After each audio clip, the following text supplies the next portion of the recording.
So CNN comes out with a new poll from SSRS Research, and they start very aggressively and not at all subtly pushing the idea that Bernie Sanders' support is plummeting.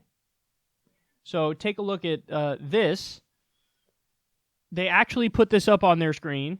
Dems' chances are better, Dems and leaning Dem, with Bernie Sanders, 33%. Without Bernie Sanders, 56%. And then you see the banner there says, CNN poll, Bernie Sanders' popularity among all voters is plummeting. Again, they had their reporters take to Twitter and try to push this narrative. It was very top-down, very coordinated. I mean, nobody could deny that it was all at once. They tried to dump that on. Now, the reality is what? Well, the sample size was only 32% Democrat and Dem-leaning independents. That seems a little ridiculous. It's only 32% of the group that is the highlight of it. And beyond that, and this is probably the most important point, they way oversampled older voters. Now, this is a trick I've been warning you about for a while, and that's how there have been a plethora of polls that show Biden is leading, Biden's number one. Again, when you go to the methodology, very clearly in all these polls, they're way oversampling older voters. And I told you guys from the beginning, when it comes to older voters, they're going to like Biden, they're going to like Beto, they're going to like Kamala Harris. That's who they're going to like. The biggest divide on the left is actually a generational divide. Because young people like social democracy, they like lefty candidates. Older people like more centrist candidates. So that is the largest divide in the party. So when you run these polls and you're oversampling older voters, basically you're building in a bias against Bernie. Now, why is that a bias? Because that requires an explanation. It's very simple. In elections where Democrats win, they massively turn out young people. Massively. So if you're doing polls and you're oversampling older people, well, that's not what Election Day is going to look like. Election Day is going to have way more younger people. So that is incredibly misleading. I mean, super misleading. Now, probably, honestly, the most important point is, as they're pushing this narrative, this is kind of funny. As they're pushing this narrative, the same day a poll comes out, take a look at this. This is reporter Jordan Sheridan who tweeted about this. I don't know if you can see the little sliver there at the bottom, but it says it's an Emerson poll from the same day that CNN is like, yeah, Bernie Sanders, nobody likes him anymore, it's over, move on. 2020 Democratic presidential nomination, Emerson poll. Biden, 26. Sanders, 26.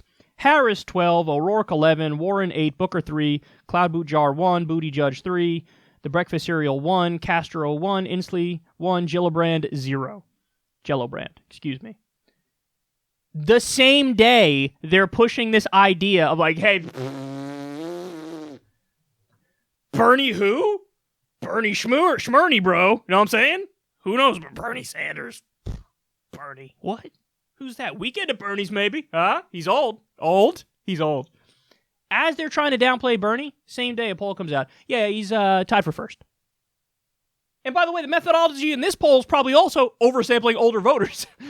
So it's just, they're really trying to push this, man, and it really is frustrating. Like, there was another analysis that came out the other day.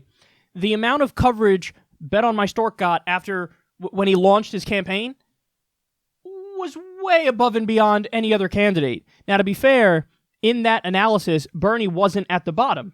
Bernie was actually, I think, second or third, and then there was Kamala, and then, so other candidates actually have a stronger claim of media bias. Like Jellobrand has a pretty strong claim of media bias because she was towards the bottom, where she's like, hold on, this guy launches and he gets all this credit and he's just doing platitudes. And then I launched, and actually, to be fair to Jellobrand, she launched with way more substance than Bet on My Stork. And she's like, well, I'm not getting covered. What the fuck? So, but they have their favorites, guys. They have their favorites. And the thing that frustrates me so much is, like, when you come to this show, I'm not hiding anything. Like, I'm telling you up front, yeah, Bernie's my number 1, 2, there's like a tie, Elizabeth Warren, Tulsi Gabbard, then maybe 3 is Yang, and like, I'll tell you exactly what I believe, and I'll give you my reasoning for it. Whereas the corporate media, what do? They pretend like they don't have any favorites, and they're totally neutral, and they're totally objective, and they're buttoned down, and they have their suits and ties, and they're, us? We're just calling balls and strikes and giving you the straight dope. That's what we're doing. No, you're not. You guys are massively biased, and maybe you don't even realize it, but maybe you do realize it and you're trying to cover it and hide it. And the reality is, your preference is either Beto or Kamala. Like that, those are the two that are going to get the most push, and then maybe Biden when he jumps in, but I think they'll back off of him quickly because he's going to tank quickly, whereas Kamala and Beto are going to probably make some sort of a run. More Kamala, I think, than Beto, but that's just my personal opinion based on nothing at this point. But they have their favorites, and they're going to push their favorites, and they're going to do it in underhanded ways and weird ways, whereas we're totally honest and upfront about what my bias is, what my beliefs are, what my values are, which then lead to my policy beliefs and things like that. Whereas those guys they're like, us? No. We're just calling it like it is, which is why we've been pushing a narrative for the past few days of Bernie Sanders plummeting, even though he's objectively not plummeting. And guys, they try to steer the narrative while pretending they're just describing what's actually happening. Quote that out, put it on a bumper sticker, tweet it, whatever you got to do, because that's the truth. That's the truth. That's exactly what they're doing. So, don't believe the hype, but final point is this: don't take any of the other candidates lightly, because it's easy for us to fall into this trap of thinking, oh, he's obviously going to win the nomination, and that's it. Well, no, we got to fight for it. We got to work for it. We got to, you got to knock on doors. You got to tweet about it. You got to call. You got to donate. You got to be involved. Like, we got to do a lot to get to this point, because there are people, and I know from my personal life, man, you talk to some people and they have very surface objections. They're like, I don't know, he's old. As if, like, that really should matter. I mean, fucking FDR was in a wheelchair, and he got elected 4 times. He was one of the best presidents we ever had. I don't give a fuck if he's old, if he's in a wheelchair, whatever. I don't care. I care about the policies. And I care about how dedicated they are to this canon of beliefs and policy ideas that are really important to fix this country. So, but we can't rest. We can't, okay, it'll work itself out. No, we got to fight back. And we got to work hard. And we got to be clear that it ain't over till it's over. So keep working, because we're up against a media tsunami. Ultimately, I think it can help him. It can help Bernie. I think that's more likely. But that requires our work and our backlash and our fighting for him and our, really, really making it the case. Lifting him on our shoulders and getting him over the finish line.